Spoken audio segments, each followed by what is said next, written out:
Can everybody hear me? Yes, we can. Okay, thank you so much. Thank you that I'm honored to be here to introduce some trends in volunteering. Just a quick introduction of myself. I'm a PhD candidate at the University of Kansas, and I study communication and technology and also nonprofit communication and aging. So today I'm going to cover some big picture of volunteering, such as volunteer recruitment, volunteer retention, and also some new trends in volunteering, such as digital volunteering. So the talk is going to be about 30 to 35 minutes. So feel free to ask any question, send it in the chat or at the end of the talk. Okay, so now I'm going to share my screen right here.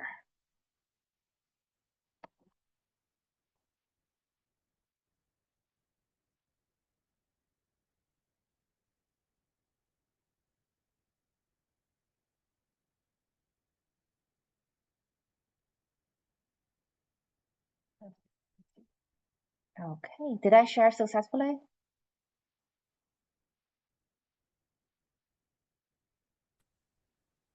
Yes, you did. We can see it. Thanks.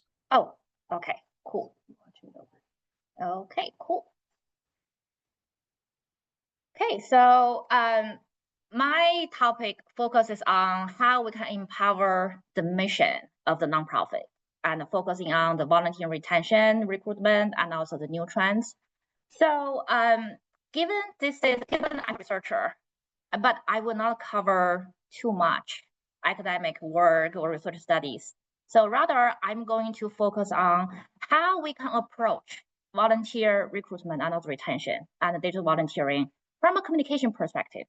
That means, well, I'm introducing some key concepts and also the strategies of recruiting volunteers, retaining volunteers. And I'm also going to provide some practical tips for how we can talk about it. Okay, so let's, keep going. So today the agenda will be first, I'm going to talk about volunteer recruitment and also communication strategies.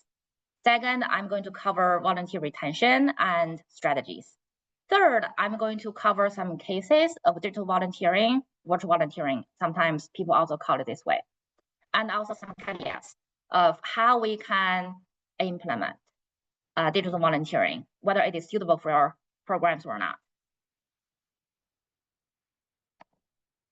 So let's start with volunteer motivation and also recruitment.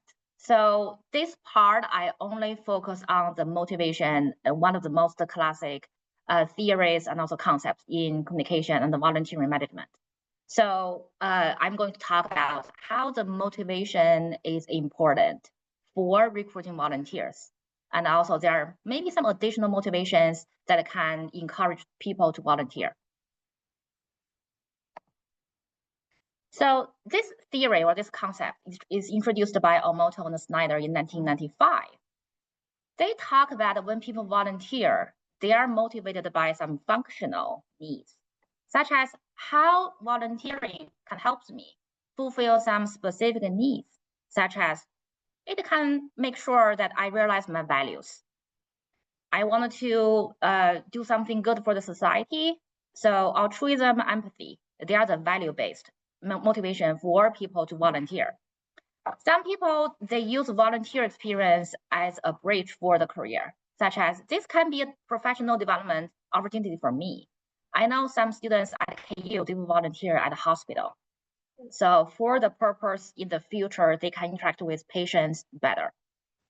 Some people, they volunteer for the purpose of understanding, such as learning some new skills.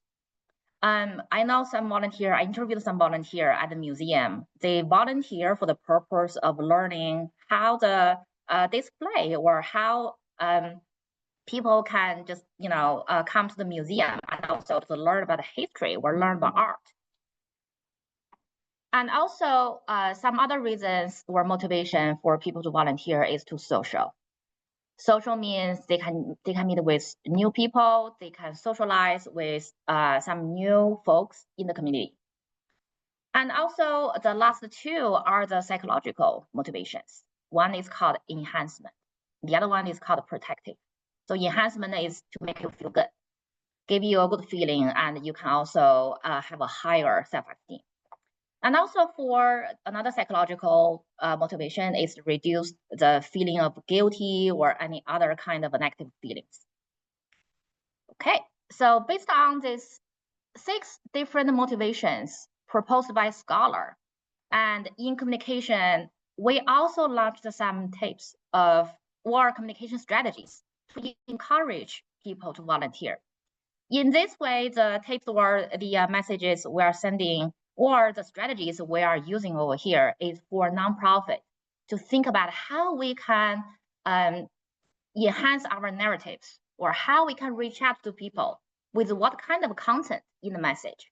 For example, if you have a recruitment page on the website of the nonprofit, and what kind of a content you should present. If you send a message on social media, and how you can frame the narrative to attract more people. So pairing the motivations with communication strategies, I'm going to introduce one by one.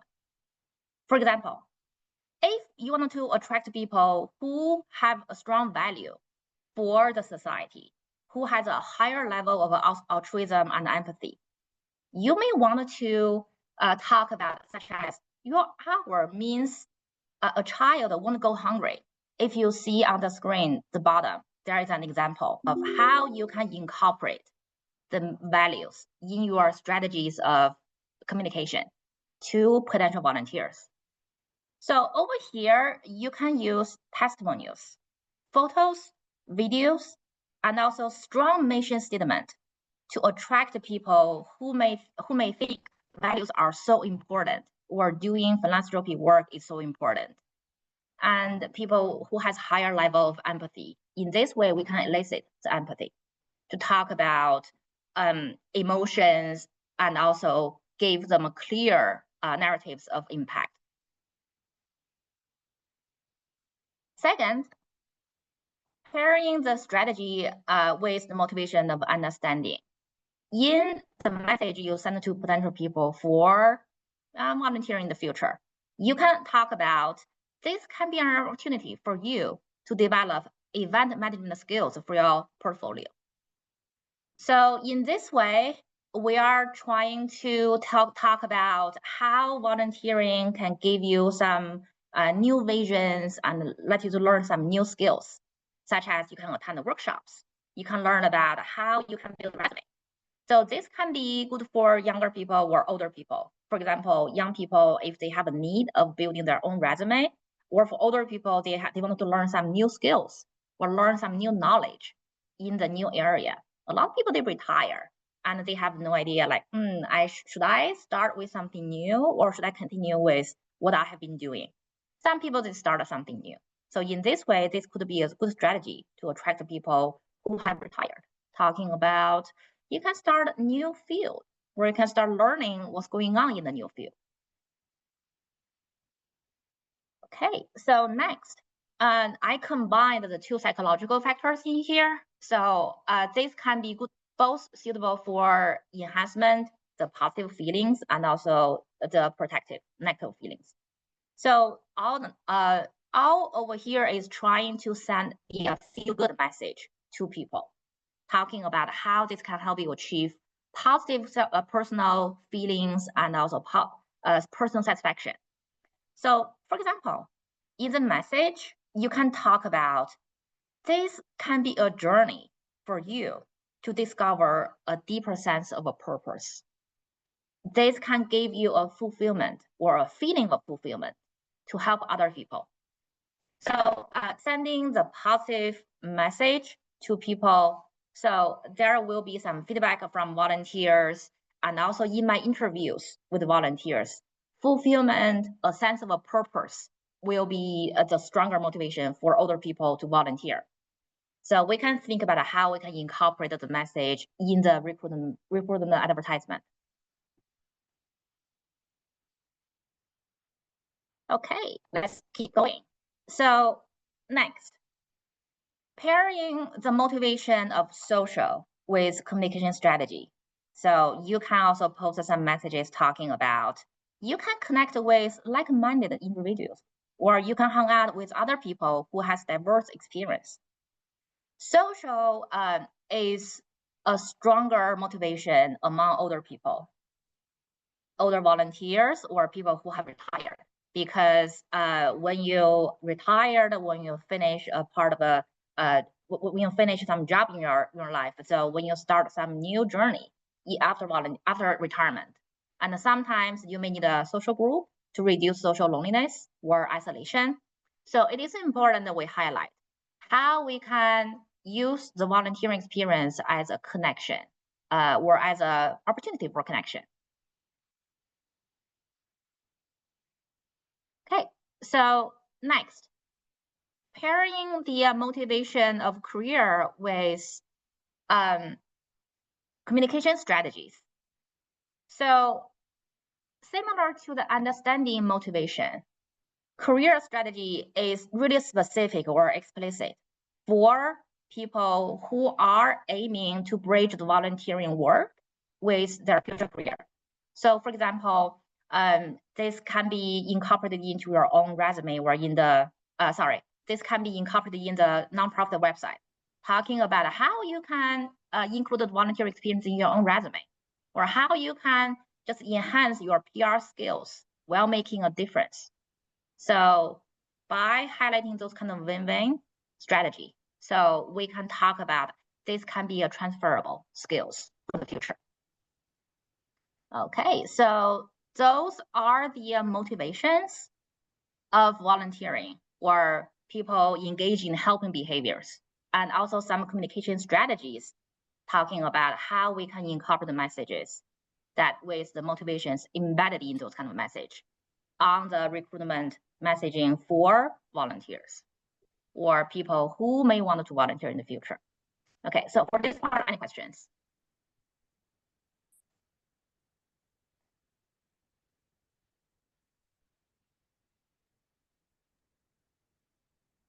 Okay, I think in the chat we have some people talk about not seeing any issues. Oh, that's from Steve.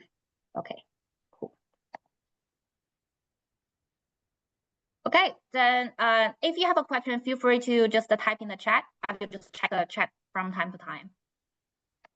So besides the motivations or the 6 main factors of volunteering, there are also some additional motivations and influencing factors, such as social network or community ties, and cultural and social norms, and group membership, and also affiliation. So for the social network and ties, there will be both offline or online network. So for the offline network, people who volunteer, sometimes they may just encourage their friends to volunteer too. Or pairing this one with a social motivation of volunteering. Some people, they volunteer for the purpose of volunteering together with our friends. So when you find a people who is engaging in volunteering, it is also possible you can ask the people, could you spread the word, and also ask anyone around your in your network who may also want to contribute to the nonprofit or the community. So this can be incorporated into the message or the recruitment narratives by talking about this will give you a chance or opportunity to volunteer together with some other people you know, or this can be volunteering together with your friend. So besides the offline network, a lot of nonprofits, they also use the strategy of reaching out through the social media. So this can basically around all the nonprofits, I have a statistics over here, 53% of the people who engage with a nonprofit on social media, they tend to volunteer in person. So that means those kind of online connection will be transferred into the offline networking and also personal engagement. So social media marketing strategies will be important for nonprofit to think about how we can expand the networks online. So not only about the people who followed you, also about how we can reach out to some new people, new communities, and also build new community ties. So regarding the communication strategies, this part will be just how we can add more people in our own friends and also how we can connect with more active people online. Another additional factor will be cultural and also social norm. This means by population or by culture. Some people, they may be more likely to volunteer for a certain kind of nonprofit, or they will contribute a certain kind of work to a community. So cultural background, so some people may come from a really strong religious background. Some people may come from collectivistic culture, such as they value harmony, they value the groups. Some people, they may also really value this kind of a social norm of humanitarianism. So they will have a really strong motivation, and also they will have a positive approach to volunteering.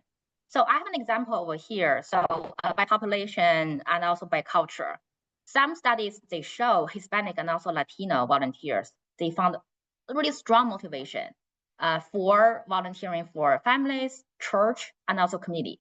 This is how they prioritize collectivism and also the harmony among the community. Okay, the last factor or the last motivation for people to volunteer will be the group membership and also affiliation. This is how people have a feeling of belonging to a group, either formal or informal. They can be really powerful motivations for volunteers. So for example, they may have a strong attachment to a nonprofit or to an organization.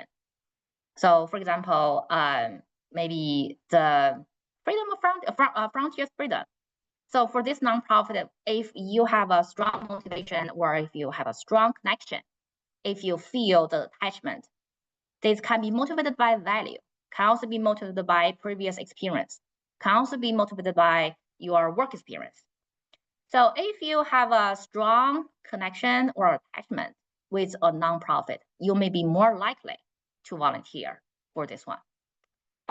Some other people, they may have a strong attachment to the community. People believe it is important we build a safe and also really good community for us to live in. So when people who have a strong attachment to build the community, they will be feeling more invested in their association and remain volunteering, remain engaging in the work of volunteering. So other will be such as they share a part of the skills with the volunteers' focus, such as if you have a skill of doing older people's research or technology.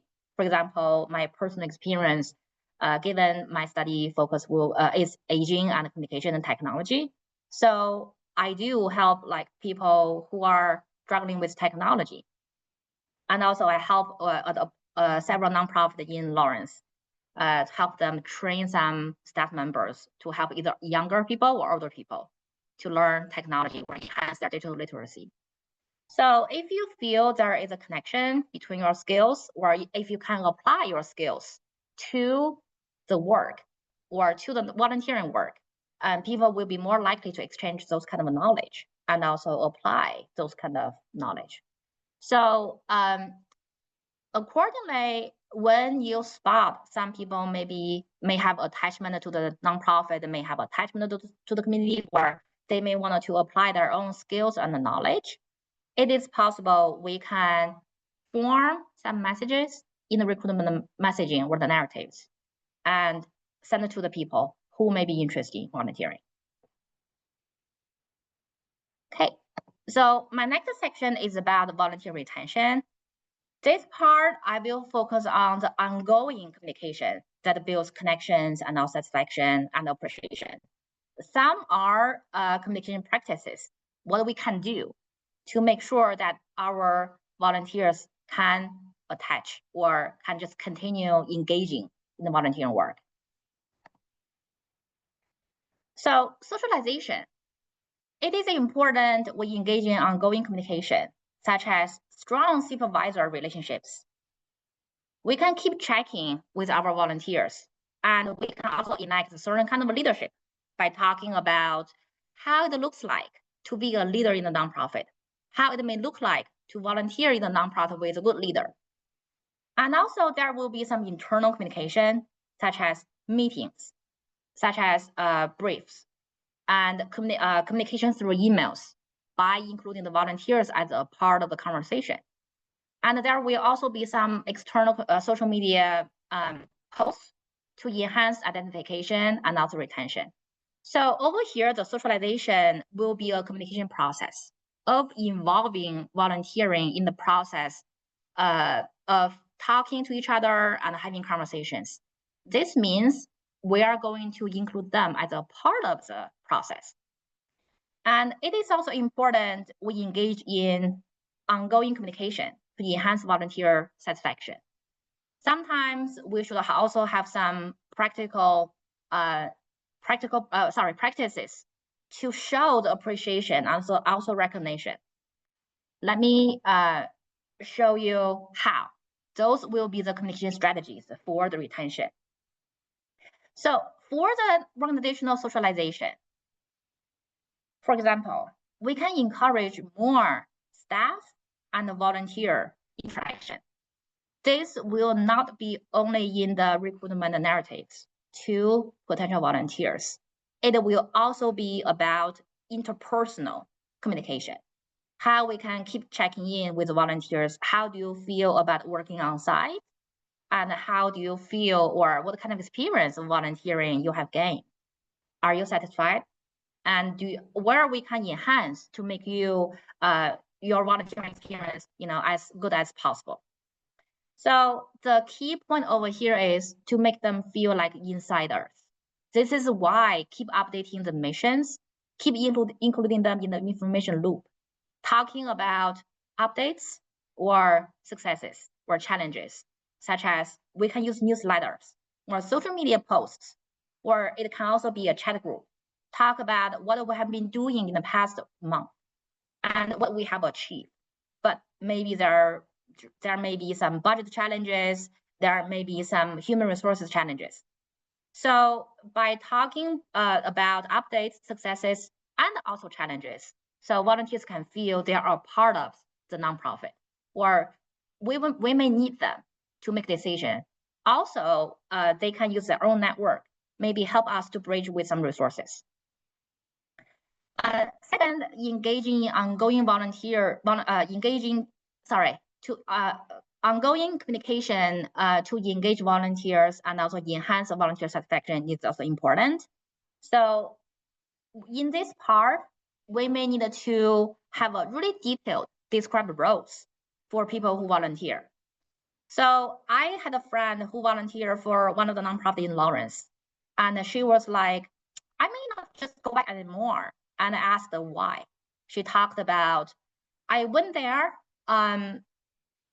because some people told me to do so.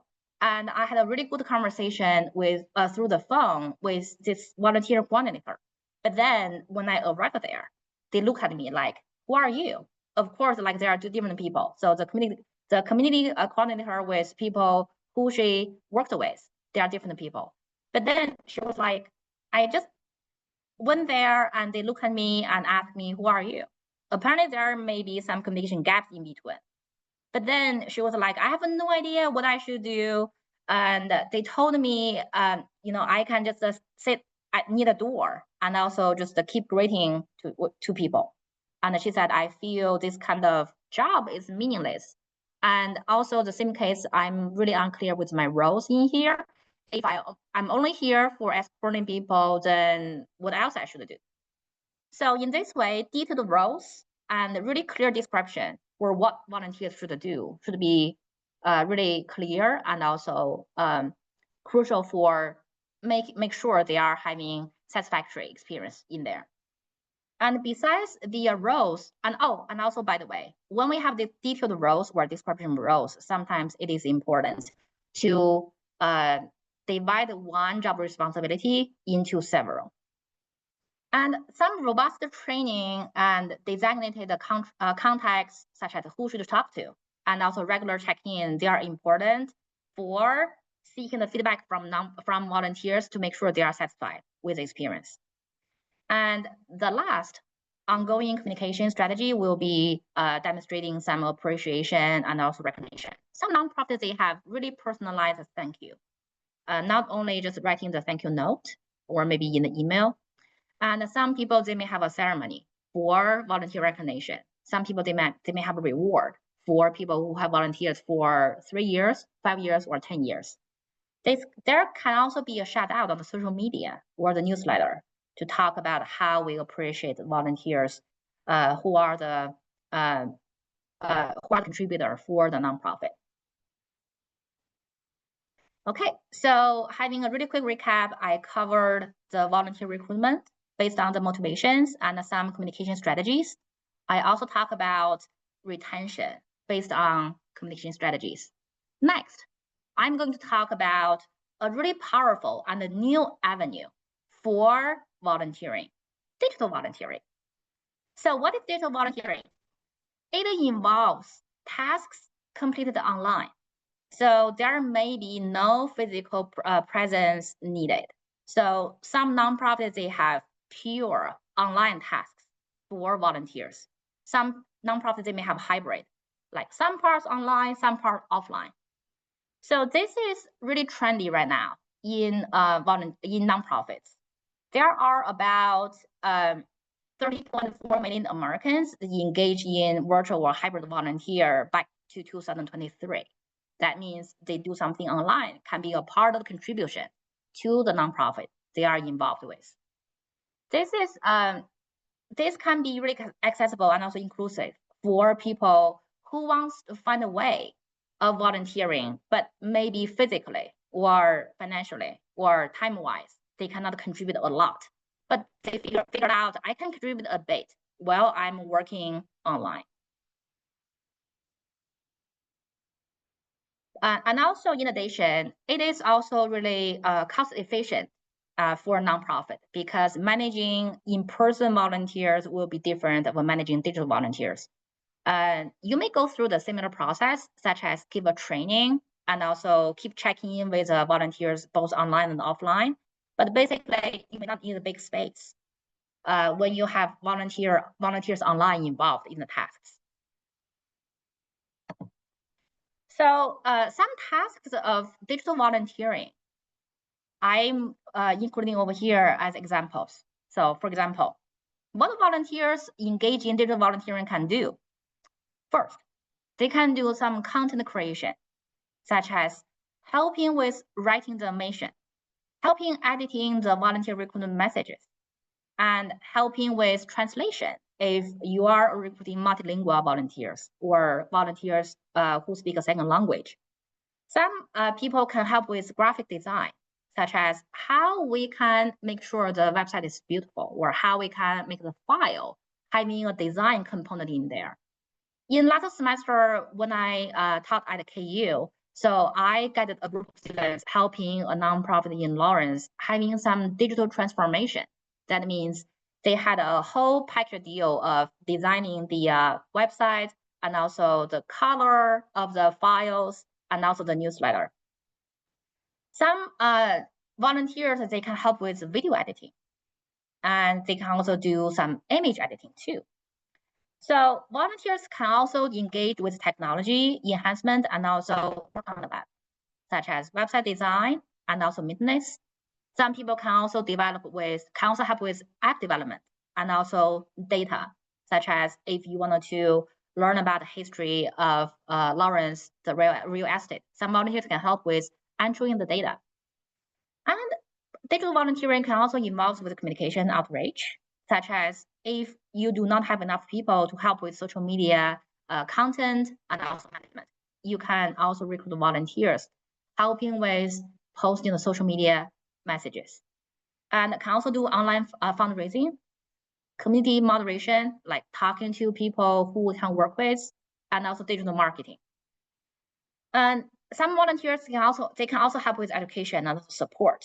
This can be the hands-on volunteering work, such as if this is an educational nonprofit, you can have some people work online to give tutoring or mentoring.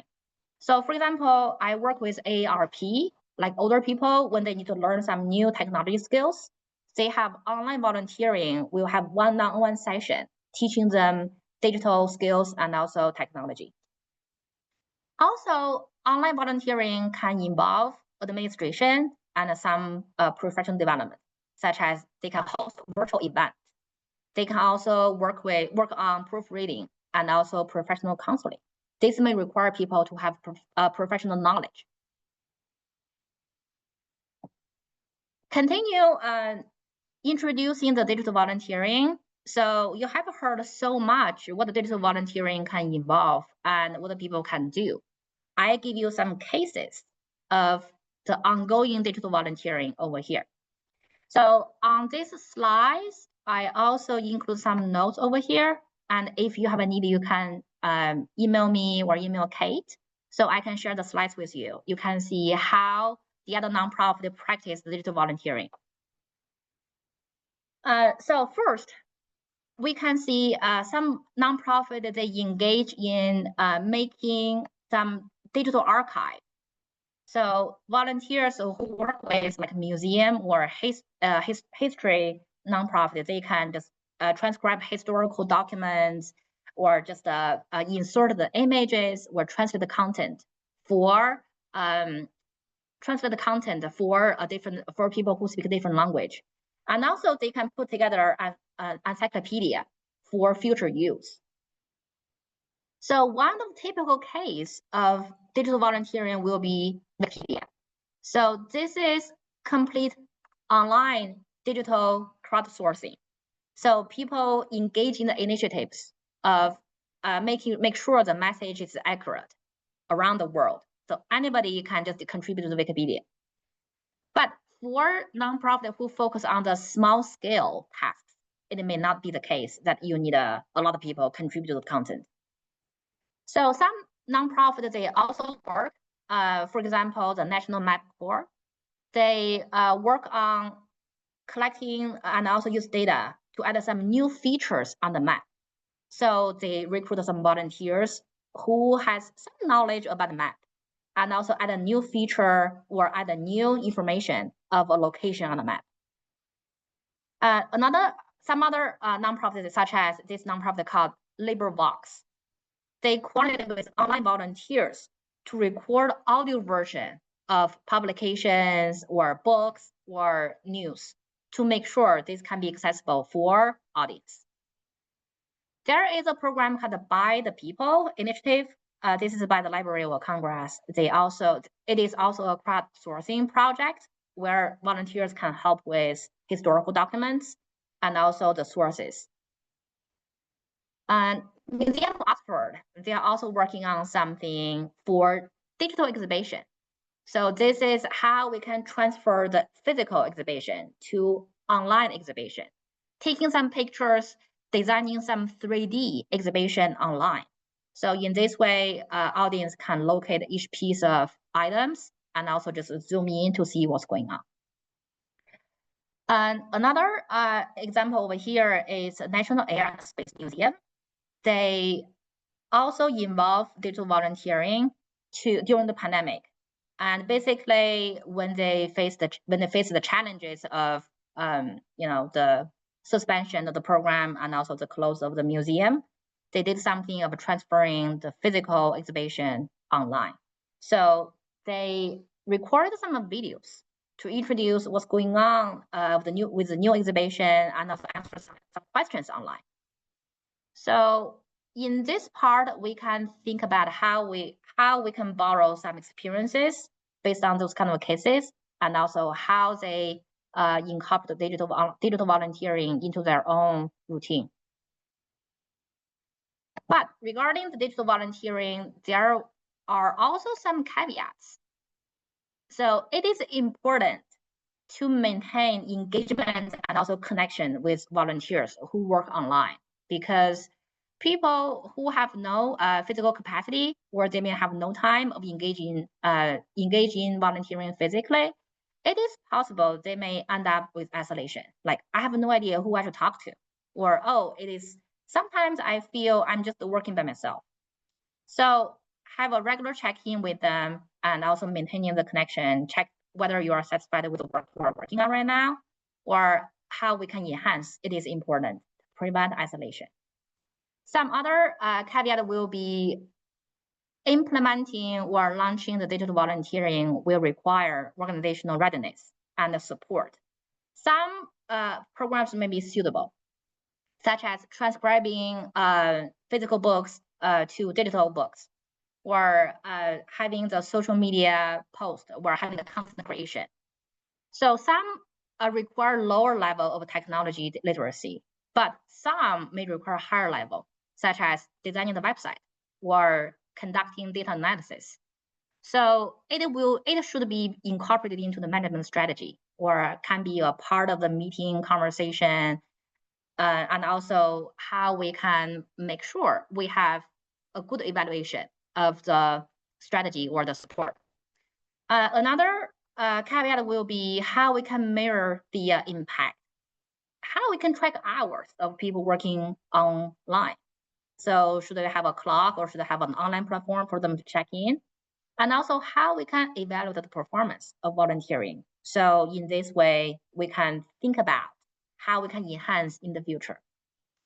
So for this part, digital volunteering is important and it's trendy. It can help nonprofits save money and also human resources. And also in this way, we can think about incorporating the digital volunteering into the nonprofit strategies. Okay, so over here, I have my contact information, mollyhan@ku.edu. So feel free to reach out. Mute.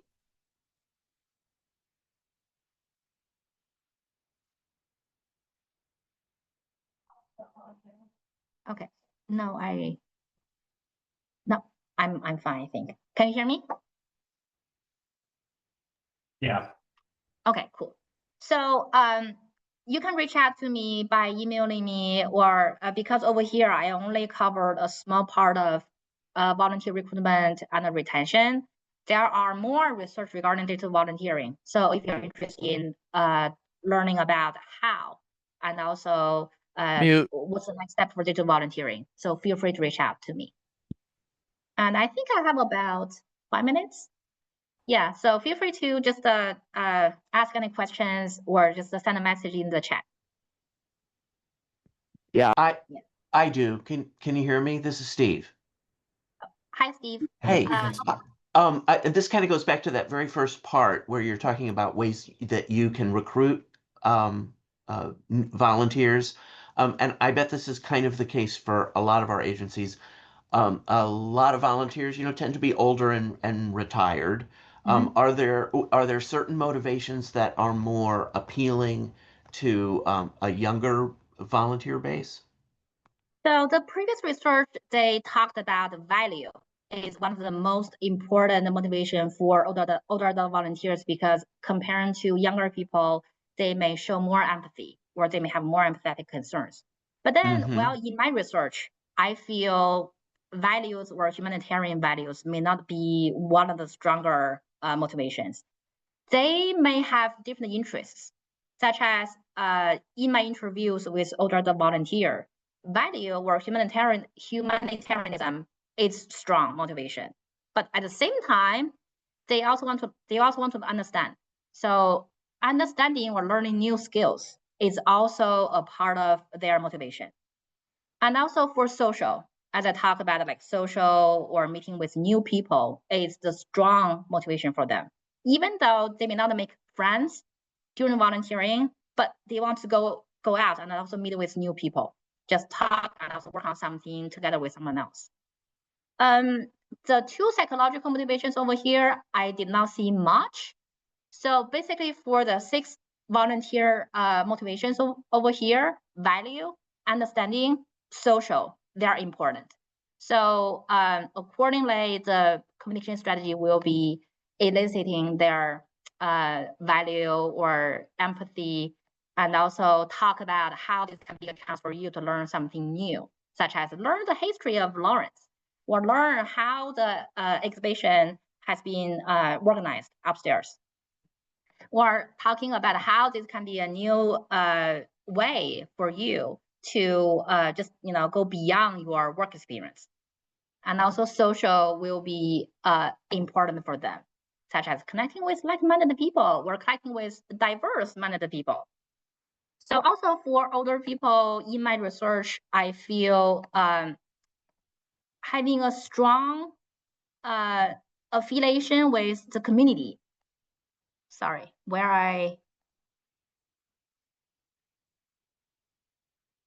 having a strong connection with the community is important for them. So a lot of older people, they value having a sense of community. So in the message, we can also talk about how we can build a strong community, or maybe a safe community for the next generation is important. So over here, I did not include my research, but how we can cultivating the next generation of citizens is also important for older people. Like, I can pass along my skills. I can also help younger people to learn something new. So hope I answered the question. Okay, I think this is about the time for my study. So yeah, feel free to reach out to me through Monihan at ku.edu, and I'm gonna give the floor to. Okay, I'm gonna give the floor to our next speaker.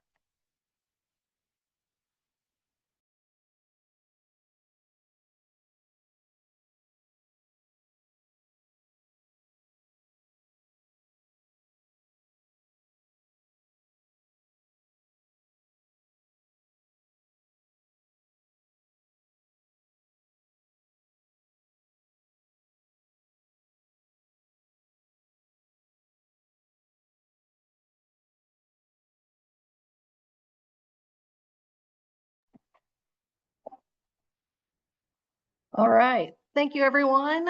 We really appreciated this unique opportunity to see the research that's happening right now about volunteering, because these are the people that are going to be impacted for the next several, even decades, if we can get young people more involved.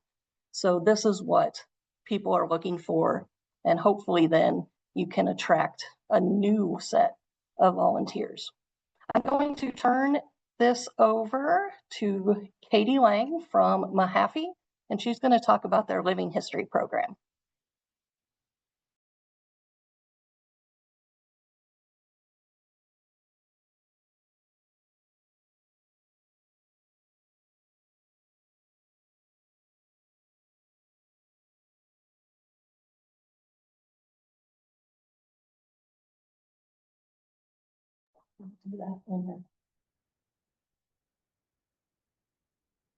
Hi, everyone. My name is Katie. I am the program coordinator. I do have hair. I really do. There we go. Funny video. I'm the program coordinator at Mahaffie Stagecoach Stop and Farm in Olathe, a position I have had for 10 years. I tell everyone that I work with, I have the best job in the world, right? Every day is something a little bit different.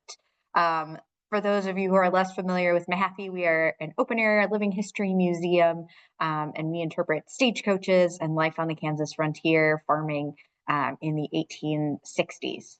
So, to begin, I have a question for you.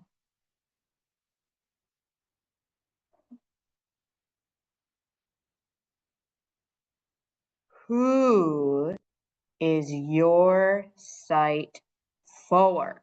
Or for whom is your site, if we're going to be grammatically correct? Can everyone see that slide that says who is your site for? I can see the slide. Can everybody else? Splendid. Thank you, Johnny. Yeah.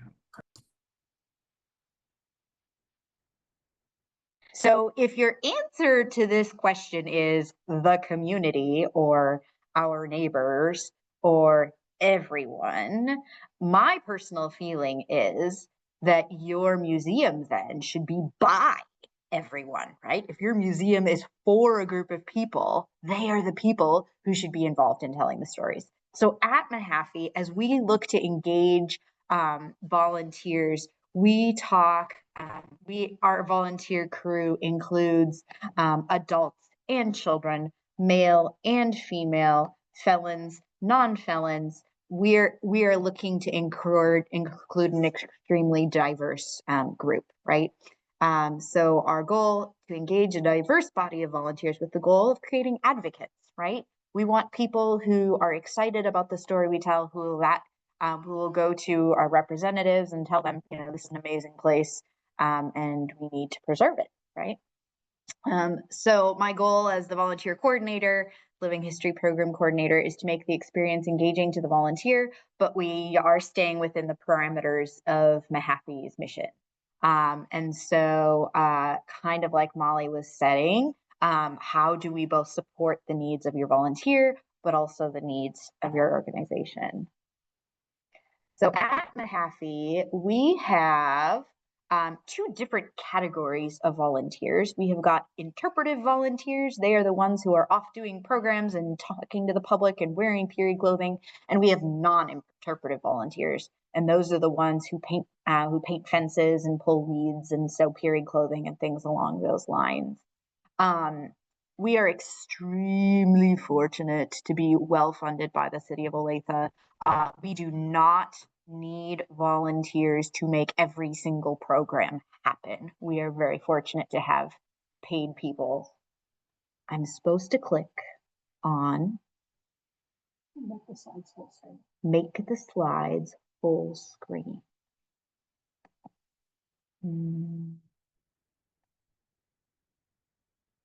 Perhaps like that. Perhaps. No. Is that better? I rather doubt it. Is it any bigger? It's the same. That box in the upper right, the square in the upper right, Kate. That one? That one.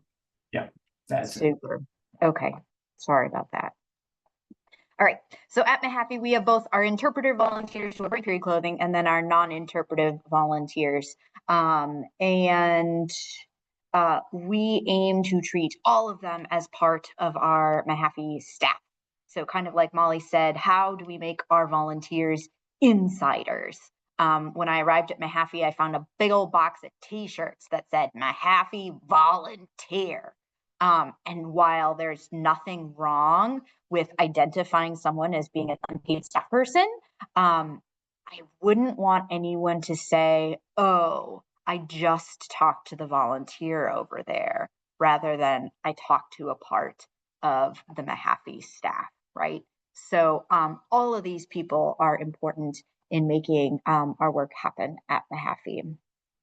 We're going to start with our non-interpretive volunteers. They reach out to us in a variety of ways. I get a lot of emails, especially from schools. I don't know if it's just an Olathe thing, but they do a day of service for all of their middle and high schools, and they are constantly looking for places to put 30 teenagers to serve the community, usually in the middle of our busiest school group season, April or October, sometime like that. So we save big projects for these groups of youth. Some of them remember coming to Mahaffie as small people and saying like, yes, I learned how to feed chickens that day. And some who have never experienced Mahaffie, but it's a great opportunity to have them back on the farm. We put them to work doing something to contribute to the physical site. So they usually come for about 2 hours. You can usually get 2 hours out of teenagers before they start painting each other instead of the fence. Those are great half-day sort of groups. Along with that, we also have the Olathe Teen Council. They're required to do community service hours, and so they will come out and work on site as well. We also have volunteer nights.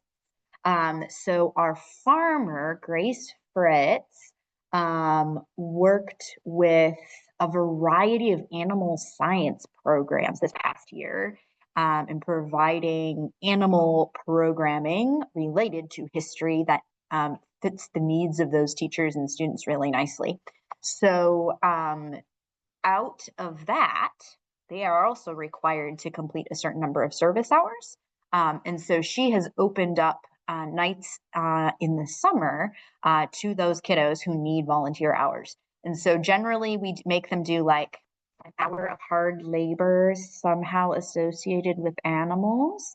And then they do an hour of something a little bit lighter and more educational and fun. So for example, we have got some of our kiddos cultivating the cornfield, which is only slightly less miserable at 7 o'clock at night than it is at 2 in the afternoon. So they did that for half of their time. And then the other half of the time, they worked on socializing the roosters, which is a slightly more enjoyable task. The roosters are still very small, so they're socializable. So this has been a really neat opportunity to have young people engaged in the site, especially on summer evenings when the schools are out, right? Because you don't see those big groups as much during the summer. Scouts, we have been the recipient of several Eagle Scout projects. Eagle Scouts have made, they built our chicken coop, or not our chicken coop, I'm sorry, our corn crib. They built a shed that we affectionately call the ox box. They also staff some of our tables at our Halloween event. So lots of different ways that we incorporate Scouts. And Scouts groups will come out and just pull weeds and move dirt as well, depending on what our needs are. And a lot of these groups, again, they're emailing me individually, or they're emailing the City of Olathe volunteer coordinator. And Mimi calls me up and says, Katie, what you got for a group of? And then we find opportunities for them to contribute to the site. We're also very fortunate to have a variety of adult groups. This is a group of the honeybees. The honeybees are adults with intellectual and developmental disabilities, and they are always looking for things to do. And kind of like my teenagers, they are great, hardworking volunteers for about an hour, and then they, either start to paint each other or they're just tired. And so I'm really careful about the projects that I put together for these groups, so that they are staying engaged and also contributing to Mahaffie. This particular day, we are laying cardboard and moving dirt. And then we took a nice break and went to visit the baby chicks and meet the new cow. Just so that they are benefiting Mahaffie, but they're also benefiting from their service at Mahaffie. They're enjoying it. We also occasionally have business groups that will come out. The Knights of Columbus, great group that is in charge of our parking. So a variety of different groups that are engaged at Mahaffie in that way. We are home to the Lucinda Mahaffie chapter of Questers International, missing that important word, Questers. Questers fundraises for Mahaffie. We have received a number of grants from Questers International. The members of Questers also do volunteer hours at Mahaffie. So they do a big old spring cleaning for us. They sell pie and ice cream at our 4th of July event. And so we are happy to receive their aid and support as well. Our foundation is a group of volunteers. We have got a picture of the new Stagecoach that they helped raise money for last year. And then a group of sewists and knitters. It's very unfortunate to have sewers written on a PowerPoint slide. So they are sewists. And there they are working on period clothing. We spend a lot of time mending, which is no one's favorite job. So I'm very careful to intermix it with projects they like to do. So for example, this past winter, after we were done putting a million buttons on men's pants, we took on the project of making matching dresses for an event for a mom and her 3 daughters who volunteer at Mahaffie. So a way to honor that mom and her 3 daughters, but also a way to really get my sewists excited about working with some nicer materials, because it's not practical to feed the chickens in silk. So it was kind of a special occasion. We are using period techniques and period materials. So kind of like Molly said, it's an opportunity for them to learn and to dive into some of these period resources, and also build on that passion that they already have. Reemployability. All right, here's the greatest technological test. This is a video about an organization that I have begun to work with in the last year or so. And I think it presents many opportunities for all of us. So let's see if the technology gods will allow us. Being in the program, the transition to work program Can for you about hear it? six months now. Me ha ayudado porque he podido reintegrarme a cosas laborales. Anteriormente estuve en mi casa, no estaba trabajando, no estaba haciendo nada. Y aquí me reintegraron para comenzar mis terapias y así es como un trabajo de transición para volver a comenzar en mi trabajo y he conocido gente chévere, he visto el museo, no lo conocía y me gusta.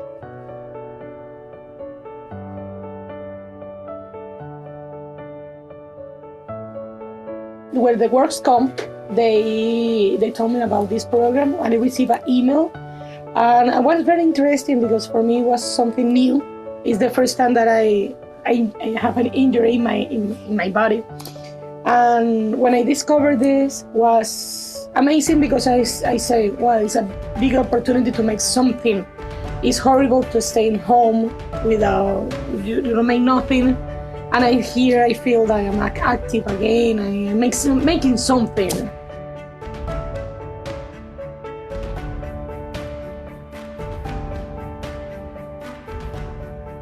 You know, the first 2-3 weeks that I got hurt, you know, I was like just sitting at home, like going crazy.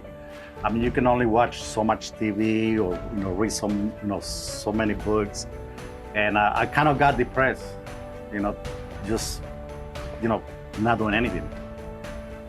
So I came here and I love it. I mean, it has been so good for me because, you know, for my well-being and healing, you know, from the injury, it has been like really, you know, very beneficial. Sí recomendaría el programa porque te permite continuar trabajando, estás activa, no tienes que estar solamente en tu casa, aquí puedes trabajar, conoces gente, te relacionas con otras personas y poco a poco te vas reintegrando nuevamente a las labores que hacías habitualmente. I feel afraid because I say, I'm gonna do for paying my house, for pay my car, for pay all my bills. And I say, what can I do right now? But when I discovered this option, I say, oh my God, thanks God that I have the opportunity to do something and I'm gonna receive my payment.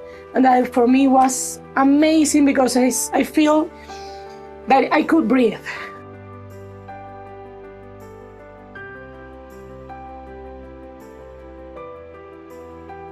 When I came here, the first, you know, when I walked into the door, the first thing I looked was like the place. I was not looking at anything else. So I love the place. Yeah, so it has been like a healing house for me here. You know, I think the program should be recommended by everybody to everybody. I look forward to wake up in the morning, take a shower, you know, eat breakfast, and get in my car to get here. Every day I look forward to coming here.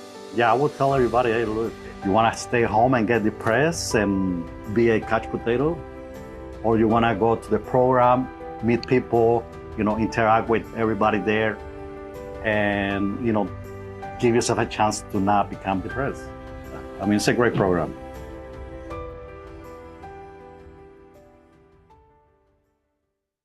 All right. Oops. Escape.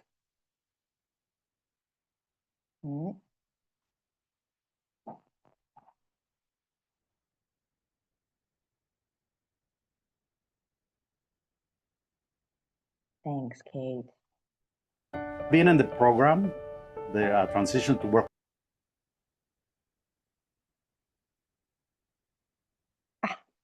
Brilliant. Thanks.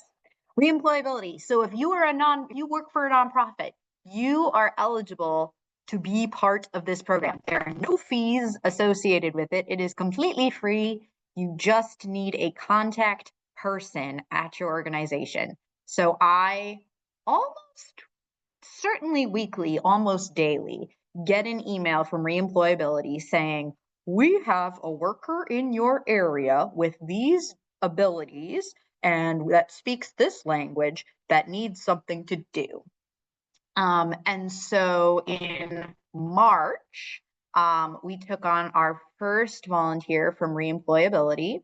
And I love what this guy said about how the museum was his healing house, that he found this environment that he could heal in, and he enjoyed coming to work. That's the guy that works for us right now. He enjoys coming to work. We took him out to lunch as a thank you, and he said, my real boss never would have done this. And so being able to put a little bit of life, put a little bit of value into his work life has been really special.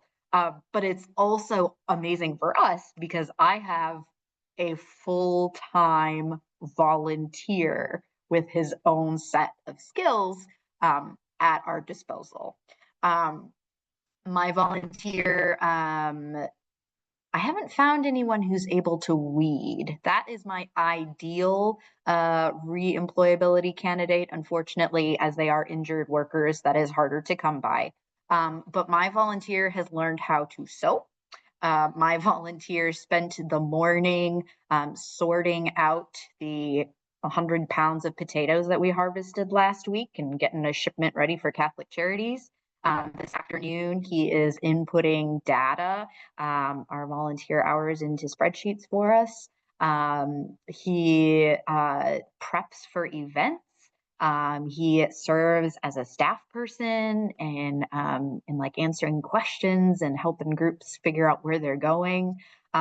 He loves it, and he is a super valued part of our Mahaffie team. So I would strongly encourage you to look at reemployability. As I said, you can select your volunteer based on their skills. For example, Mahaffie is very rough terrain. It's not great for a wheelchair user. I wouldn't take a wheelchair user from this program. But a lot of the other conditions we've been able to work with, and it's exciting to have someone who never would have come to Mahaffie on his own now get excited and bring out his grandkids and show them what he's been working on. So reemployability. From being in the program, nope, the transition to work. This again. Here we go. All right. How many of you actively seek felons as volunteers? I'm not seeing any thumbs up. I actually don't know where to look. No? Okay. All right. So in 2019, Mahaffie got a grant from Freedom's Frontier, and I was able to go into the Topeka Correctional Facility with a whole lot of fabric and even some scissors. I had to count them in and I had to count them out. But I worked with the ladies there on sewing period clothing for our staff and volunteers.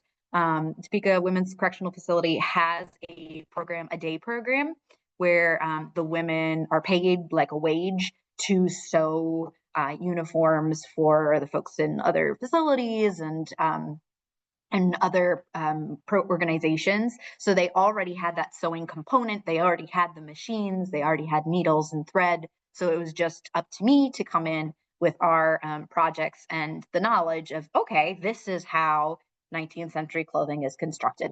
And so for, I think, 8 months, I went into the prison every Wednesday night. They let me back out, and we came out with a phenomenal selection of period clothing. And more than just period clothing, the women had an opportunity to gather as a group and share memories about their grandmothers teaching them how to sew. They learned skills for those who are going to be reintegrated into society. And so it was a really pretty amazing opportunity to work with a group of volunteers that you might not ever have thought of. All right, so those are all the volunteers who are working behind the scenes. For the most part, they, again, just send me an email or I go track them down from a specific location to help us complete our work on the farm. There's no background check it's often a very limited time commitment. The interpretive volunteers, the ones who are wearing period clothing and leading programming, kind of a different story. So any questions about this first half of our volunteer program?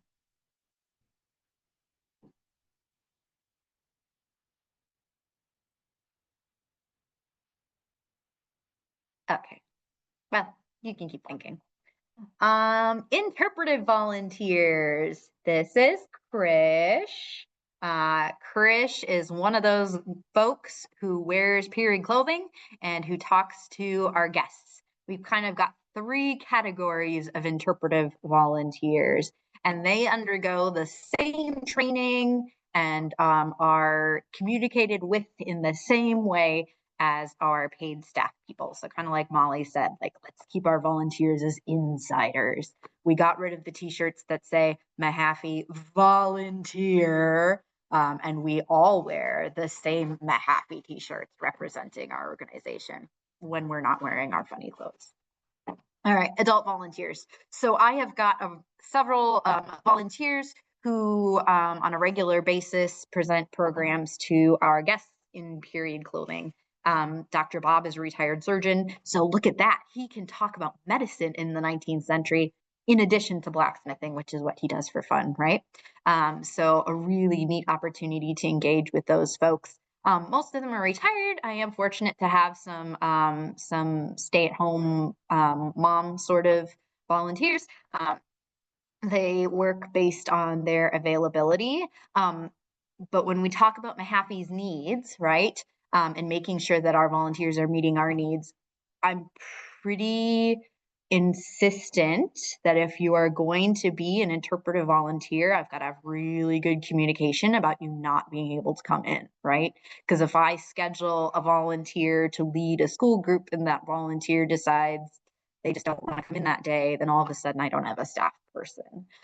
So we hold our volunteers to a pretty high attendance standard when they're volunteering as interpreters. We also have family interpreters at Mahaffie. So an adult plus how many ever want number of children can come along and help present period clothing. I tend to schedule these positions with a lot more flexibility, knowing that if your kiddo needs to go potty, you can't be on a timed rotation with school groups, right? You need flexibility so that you can attend to your kiddo's needs and also attend to the needs of our guests. So Quinn here is splitting rails. I'm pretty sure she's the next Abe Lincoln. We provide period clothing. I do special training for our volunteers who are bringing kiddos, focusing on hands-on activities that are going to engage other kids, because we find that kids relate best to other kids. So really training these family volunteers to engage with other families that come to see us on the farm. Youth volunteers, oh, this is its own category for sure. So when I arrived at Mahaffie in 2015, I was greeted by a wonderful troop of Girl Scouts. They were extremely enthusiastic, perhaps a bit rogue. So I set about trying to figure out how we could engage them in a way that was great for Mahaffie and for them, because they wanted to hang out as a group, they wanted to do some training, but they also hadn't had a lot of guidance. So that's where our youth volunteer program came out of. In January of every year, we accept applications for our youth volunteer program. It is a written application. After they submit it, the youth is invited to interview. We're talking kids between the ages of 10 and 15. That's our youth volunteer program. So they're invited to interview. They come in for a group interview, which is led by myself, my lead interpreter, and present youth volunteers. We don't have to make all the hard decisions ourselves, right? We make the kids make some of the decisions about who they're going to be hanging out with. And they talk to us We evaluate their needs, we evaluate our needs, and we're able to offer spots to about 20 youth. And that includes the kids from the year before, right? So every year I've got a couple kids who age out. I've got a couple kids who decide this isn't their thing anymore, or that I have to encourage to re-examine their interests. And that leaves us with maybe 5 or 6 positions for new youth volunteers every year. They are a pretty diverse group. We have got different ages. We have got kids in public school. We have got kids who are homeschooled. We have got kids who are white and black and nobody who's purple, but everyone in between. I try very hard to engage as many males as we have females, but man, all those girls just want to come hang out on the farm. It's a little tricky sometimes. So they apply for the program. They commit to working 60 hours over the course of the year. Our year runs like March until December.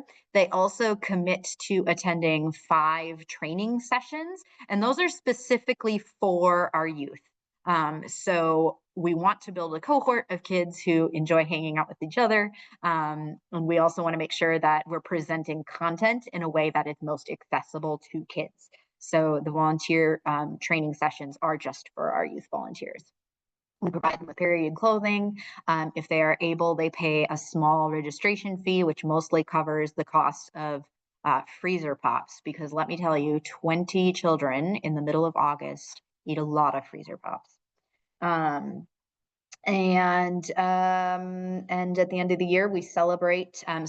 So while our youth volunteers are on the farm, they are matched with one of our paid interpretive staff people.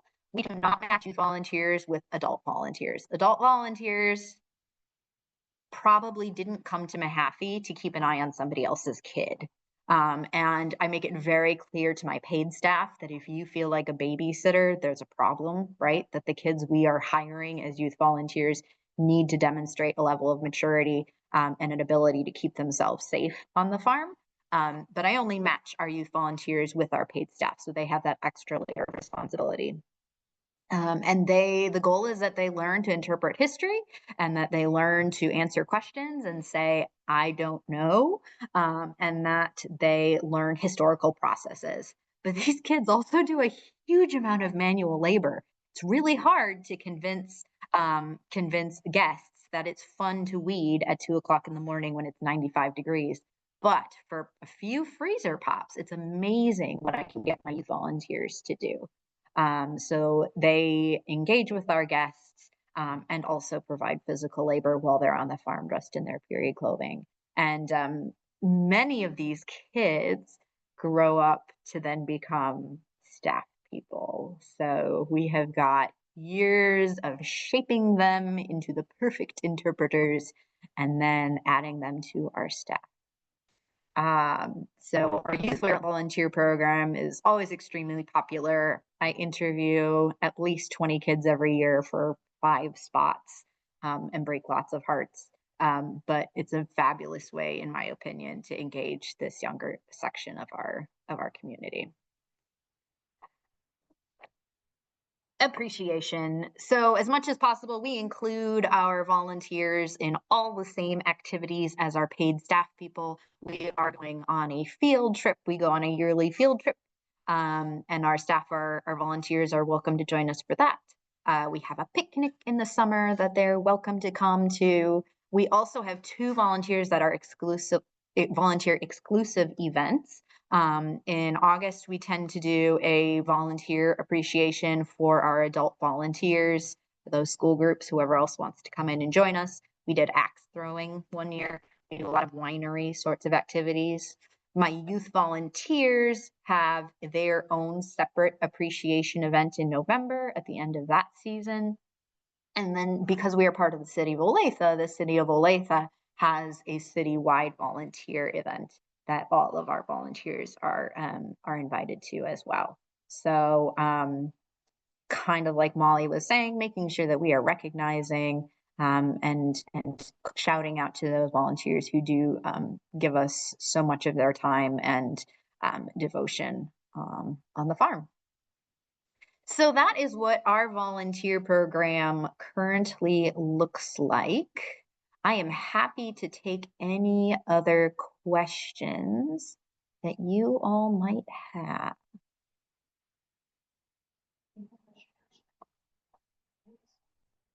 Stop share so someone can see my face. There it is. Looks like Ashley has a question in the chat. Are they always looking for full-time opportunities? For reemployability? Ashley? Yes, thank you for the program rehabilitation. Yeah. Reemployability, sometimes they do look for part-time volunteers. Because yeah, 40 hours is a lot. And you know, I'm not gonna lie, I find my volunteer sitting on his phone for an hour in the afternoon, and he's not in his house and he's doing something and he's engaged and he's ready if I need him to be. So I'm not real strict on keeping him engaged for 40 hours every single week. We don't pay him. Holly asks, any other retention strategies? Any other retention strategies? So making sure our volunteers feel like they are a part of the team is huge. And that's not just me, right? That is on all of us as a site staff and volunteer to create an atmosphere that people feel welcomed and want to return to. One of our phenomenal interpreters just created a name board because we have volunteers that only work on Tuesdays. And if you don't ever work on Tuesdays, you're never going to know that person. And so there are photos of all of us on the board so that we can see exactly who is who and how we all fit together. How many interpretive volunteers are in your program? How many paid staff people? So we have got 5 full-time staff people at Mahaffie. We have got 23-ish part-time paid interpreters and frontline staff, including an education assistant and a lead interpreter.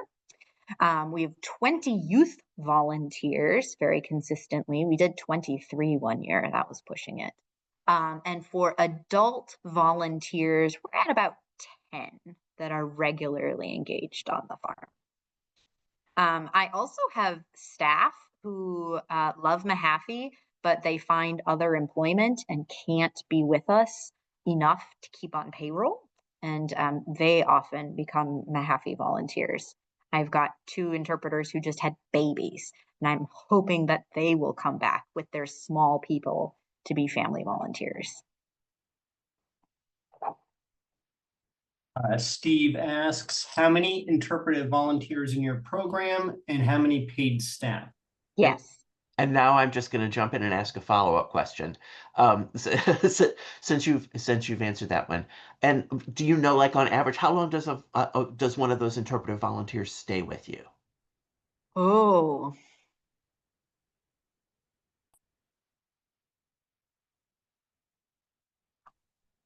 They either stay 1 year, like for a season, right? Like, you know, I've got some older high school students, college students, and they'll stay for like a season while they're trying to figure out what happens next in their lives, looking to gain experiences, maybe build a resume, or they stay for 10 years. So it's kind of a wide range. My challenge is keeping everyone engaged in our quote unquote off season. From November to March, we don't do a lot of interpretive programming. So what do we do with those folks who have great energy and lots of interest during the winter? Some of them are our sewists, so we put them to work doing things like that. Some of them we call on for special programs, and we try to focus a lot on training. So maintaining training events so that they're still feeling connected to the larger group. Seems like your program is one that builds long-standing relationships. Yeah, and again, it's not just me, right? It's the whole atmosphere of being part of the staff. People call it the Mahaffie family, which I find problematic, but people do find it as as a positive environment that they want to be a part of and stick with for a while. Was there a question I missed, Johnny? Yeah, Amanda asks, what about number of family volunteers? Yeah, I currently have 3 family volunteers, which is just about perfect because having more than one family volunteer at a time is probably too much, right? I've got a mom who brings out her 4 little ones, got a mom who brings out her 3 little ones, and I've got another mom who brings out her 3 not quite as little ones. And they stay for half days, right? Especially when you've got a 4-year-old or an infant, they need naps and diapers and things. And so they usually work just in the mornings or just in the afternoons. And that's when the bulk of our visitation is as well. So it works really nicely for us.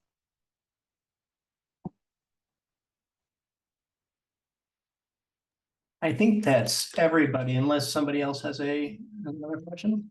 Kate, do you have anything to add? All right. I am happy to answer other questions about our program. You can find me wherever Mahaffie is featured, everywhere. I'm Katie Lange again, program coordinator, and I'd love to tell you more about our volunteer programs if anyone has specific questions. But for now, we are going to turn this over to Kate.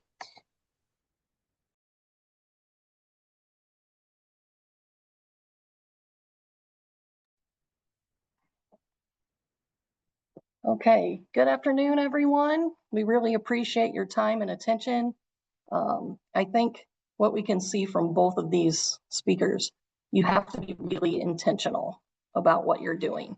You can't just go out and say, man, we need some people to show up here once in a while. So I think the more intentional you can be about who you're looking for, hopefully the more successful experience everyone will have. As we finish up here, does anyone have any further questions?